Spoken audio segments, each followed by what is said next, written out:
amin pong pinakamamahal na tagapamahalang pangkalahatan. Mahal na mahal po namin kayo. Happy birthday po sa inyo.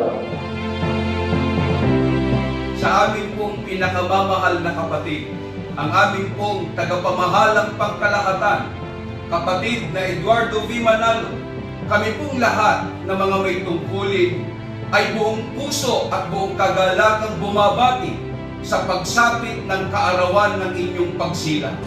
Maligayang kaarawan po. Mahal na mahal po namin kayo.